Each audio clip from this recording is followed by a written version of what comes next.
हमने ये पांचों दर्शन किए, किंकर जी महाराज ने पांचों दर्शन किए। ऐसे महापुरुष, आपने कल ठीक कहा, मैथिली शरण, बहुत सुंदर जोड़ा आपने। और ब्रजवासी तो तुरंत पकड़ लेते हैं ना बात, वहां भी खड़ा किया तो नहीं हम जुगल को मानते, हम यहाँ आकर बोलेंगे, दो माई के वहां हम अकेले नहीं बोलेंगे। यही तो महापुरुषों की तो बात। मैं पंडित जी के बारे में जो मेरी समझ है, और अब भगवान करे जगत में कोई युद्ध न हो, कोई युद्ध न हो।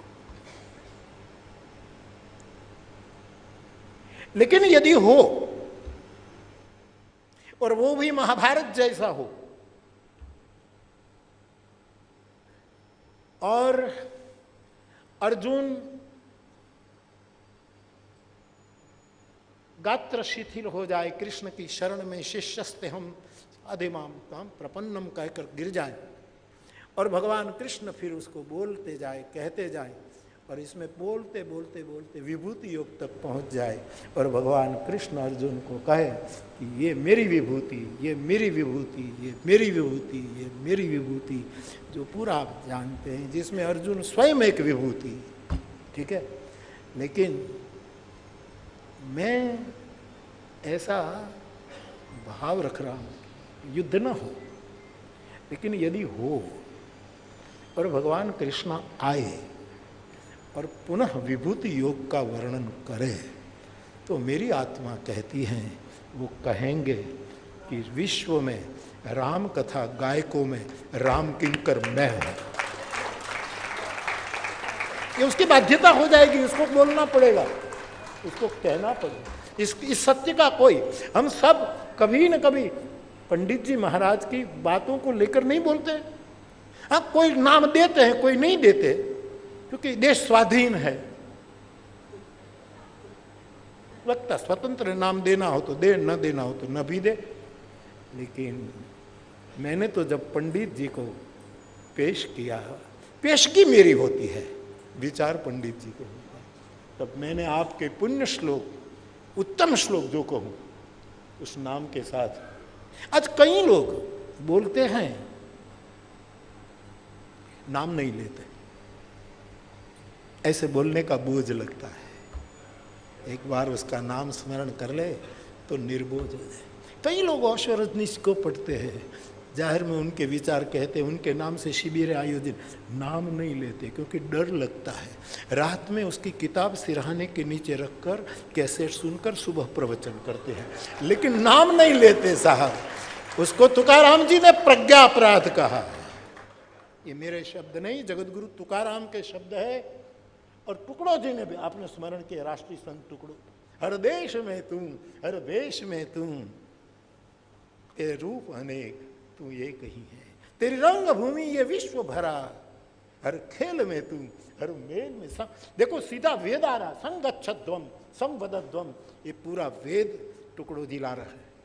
तो आपने भी कहा ये प्रज्ञा अपराध है। जिसके विचार हो, एक कवि की कविता बोले तो कवि का नाम देंगे कि फला कवि की है, मैथिली शरण की है, ये फला की। लेकिन एक ही क्षेत्र के लोग अपने कोई विचारक महापुरुष का विचार रजू करे तब नाम लेने में उसको तकलीफ क्या होती, और नाम न लेने से उसका नाम गिरेगा नहीं, हमारा थोड़ा गिर जाएगा।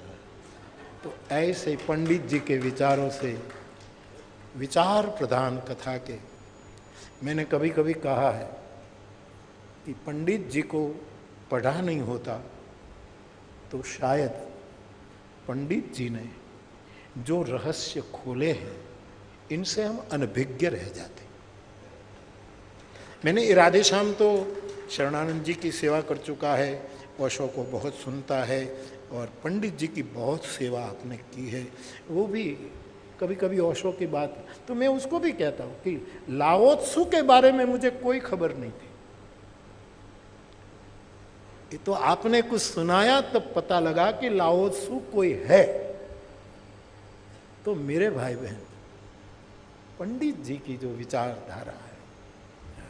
मैं तो एक पन्ना, भगवान जब आप कोई किताब दे देते पन्ना पढ़ूं और उसमें उसके विचार, तो इस पन्ने को मैं 3-3 बार पढ़ता हूं, आगे नहीं जा सकता कि क्या विचार बात कर रहे हैं आप। और मेरा देश, मेरा सनातन धर्मी देश, जो सनातन आंख से पूरी दुनिया को सनातन दृष्टि से देखने वाला देश, अभी अभी पूज्य श्री ने कहा कि नारों से नहीं जीता है, विचारों से जीता है।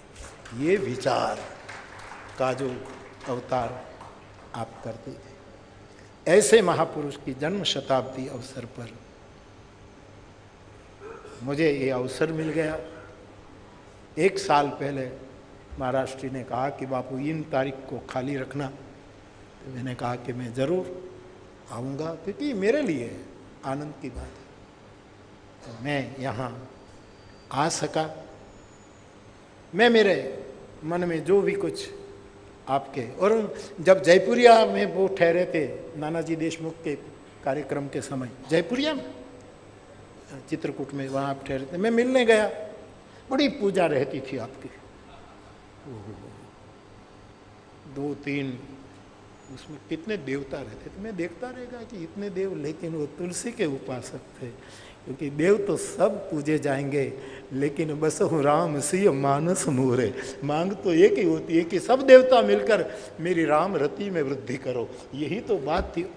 तो ये मैंने आपके महादर, और एक आशीर्वाद आपने दिया था मुझे कि बापू मैं सुनता हूँ कि आप कभी मानसरोवर कथा करने गए, इधर गए, फला गए, तो जहाँ जहाँ राम कथा के स्थान हैं वहाँ जा जा करके आप कथा करते हैं। वो सुन करके मुझे बड़ी प्रसन्नता हुई, ये आपका विचार था। तो ऐसे महापुरुष की जन्म शताब्दी है। तब हमारे यहाँ अध्यात्म जगत में साधना पद्धति में 1 लाख गायत्री मंत्र का जप करे तो दशांश करना पड़ता है, 10वें भाग का होम करना पड़ता है। हमारे यहाँ स्मृतिकारों ने कहा कि अपनी आय का 10वां हिस्सा राष्ट्र के लिए निकालना चाहिए, गायों के लिए, बीमारों के लिए,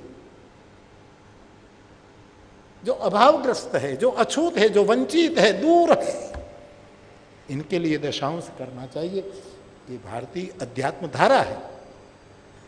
मैं प्रार्थना करूं कि पूज्यपाद पंडित जी महाराज की जन्म शताब्दी है, तब आओ कथा जगत मिलकर के उसका दशांश करे। कुछ 10 कार्यक्रम राष्ट्र को ऐसे दे